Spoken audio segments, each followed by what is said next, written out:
Bonjour ou bonsoir, ça dépend de l'heure à laquelle vous recevez cette vidéo. Je suis Michael Haïté, Sniper FX Ghost, trader indépendant, coach mentor. Voilà. Si c'est la première fois que vous tombez sur ma vidéo, ma chaîne YouTube, je vous suggère de vous abonner, d'aimer, de partager, d'activer la cloche de notification pour ne pas manquer mes prochaines vidéos. Et surtout, regardez dans les commentaires, vous verrez le lien de mon broker NS, de mon broker NS, de mon canal Telegram. Voilà, pour pouvoir être connecté à moi, suivre mes actualités et peut-être avoir la chance de suivre mon coaching exclusif privé où je dévoile mes stratégies de scalping, etc., etc. Merci. On va démarrer avec les bases de l'analyse fondamentale. Voilà, ce n'est pas une analyse poussée, mais les bases, c'est-à-dire de façon théorique d'abord. Voilà. Et ensuite, un peu après, on va entamer avec la pratique, comment lire les informations économiques. Voilà. L'analyse fondamentale. L'analyse fondamentale, tout comme l'analyse technique, consiste à évaluer le potentiel haussier ou baissier d'un sous-jacent. C'est une approche déterministe basée sur un raisonnement hypothético-déductif.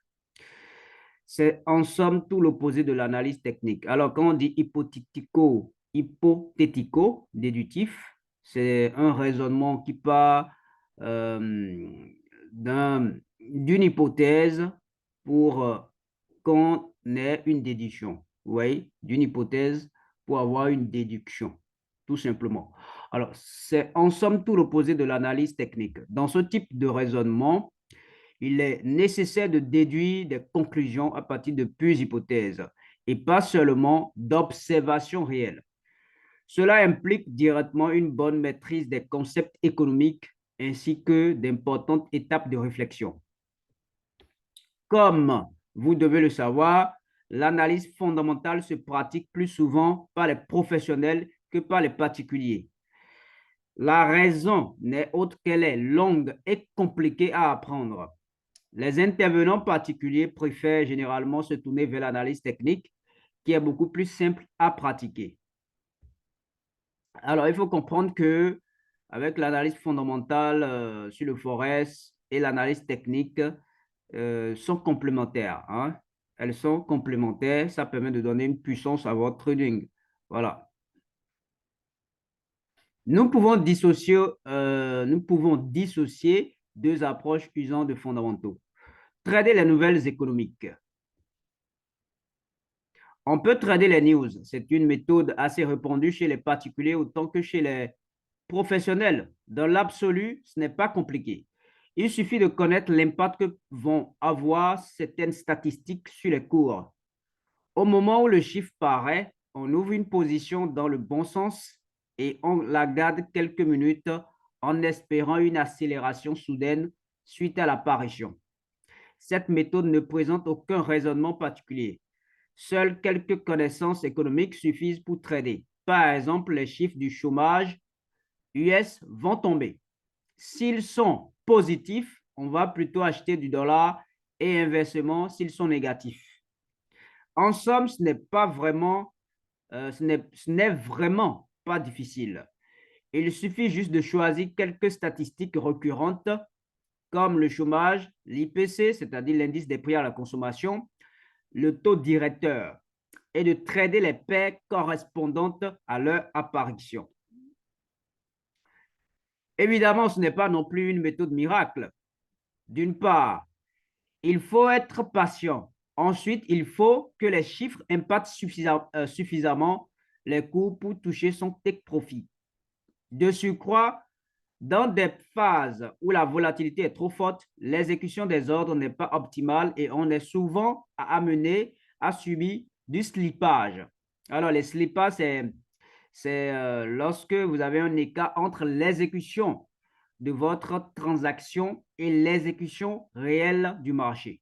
Oui, c'est-à-dire, par exemple, si vous ouvrez une position sur l'euro à 1,2630 peut-être le marché va vous l'exécuter à 1,2652, à 1,2653. Ça, c'est un exemple de slippage, ça, de façon théorique.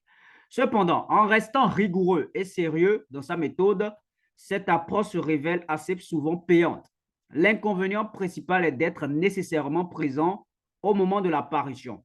Généralement, les plus grosses annonces se font en début d'après-midi et par conséquent, c'est difficile pour les gens qui sont au travail ou en cours pour les étudiants.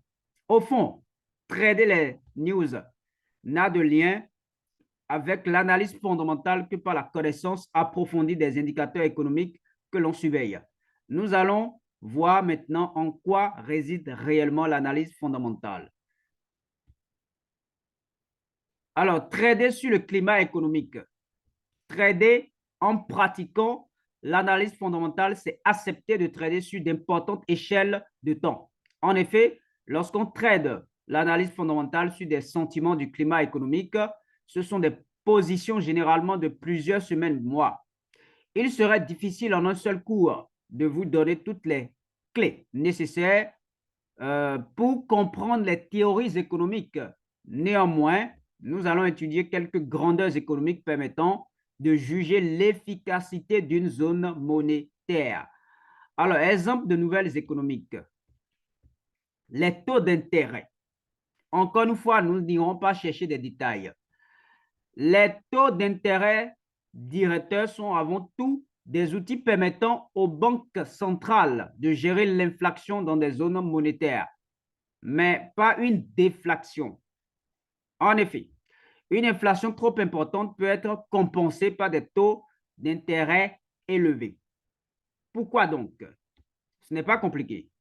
Une hausse du taux d'intérêt va être répercutée dans des établissements financiers pour une hausse du taux de crédit et d'épargne. La hausse du taux d'épargne va inciter les ménages à ouvrir des comptes d'épargne ou contracter des placements financiers. Ils renoncent donc à leur consommation immédiate pour une consommation plus importante future.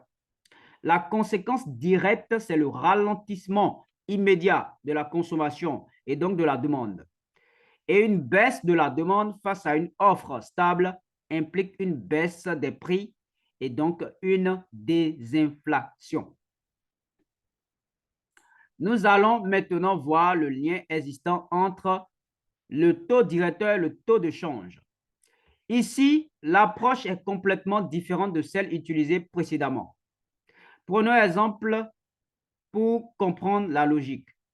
Si la BCE, la Banque centrale européenne, choisit d'augmenter son taux directeur, alors les différentiels de taux d'intérêt de l'euro face aux autres devises seront plus favorables. Par conséquent, les investisseurs vont être incités à acheter de l'euro, l'autre ou d'autres, dans le cas d'un différentiel positif. Cette action produit directement une hausse de la demande d'euros et donc une appréciation de cette devise. Il faut retenir que la hausse d'un taux d'intérêt implique une appréciation de la devise et vice-versa. J'espère que vous arrivez à comprendre jusque-là. Alors, nous allons voir aussi quelques grandeurs économiques, instruments. La balance commerciale. La balance commerciale représente la différence entre exportation et importation d'un pays. Donc, si un pays exporte plus qu'il n'importe, il aura une balance commerciale positive. On la qualifiera d'excédentaire. Et il importe, et s'il importe plus qu'il exporte, alors il aura une balance déficitaire. Alors, il faut comprendre quoi dans exportation, importation. Exportation, c'est lorsque le pays vend aux étrangers. Importation, c'est lorsque le pays achète chez les étrangers. Vous voyez? Donc, lorsque vous achetez beaucoup plus chez les étrangers, vous achetez des produits beaucoup plus chez les étrangers, vous aurez une balance commerciale déficitaire. Pourquoi? Parce que vous envoyez beaucoup plus de votre devise, vous envoyez trop d'argent dans les pays étrangers. Donc, votre balance commerciale sera déficitaire.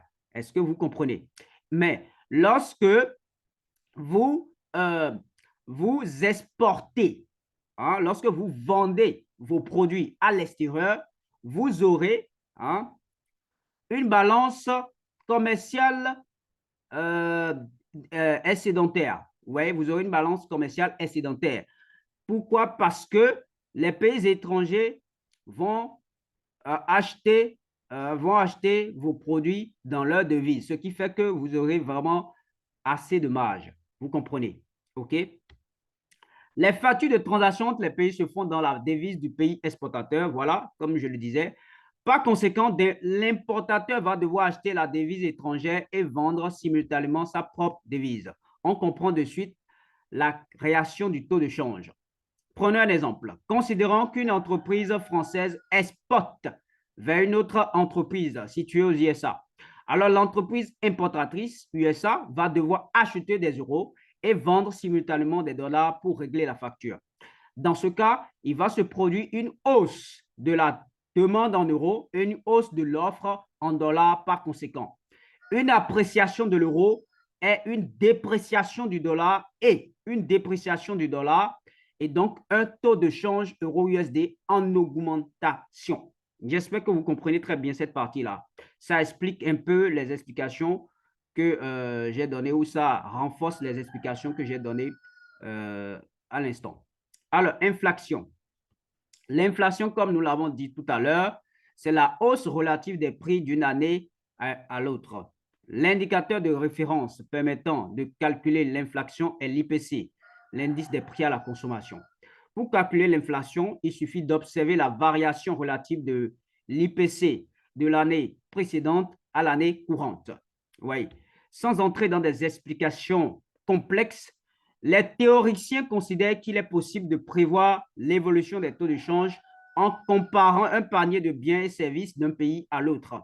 L'idée de cette théorie se fonde sur le fait que les taux de change sont fixés par rapport au prix relatif des biens entre deux pays. Ce qu'il faut retenir, c'est que l'évolution des prix à la consommation est compensée par une évolution inverse des taux de change. Par exemple, si l'inflation augmente en France, alors l'euro aura tendance à se déprécier. Cette relation se vérifie surtout à long terme plutôt qu'à court terme. Nous en avons fini. Pour ce cours d'initiation à l'analyse fondamentale, nous y avons introduit quelques relations liant des grandeurs économiques au taux de change.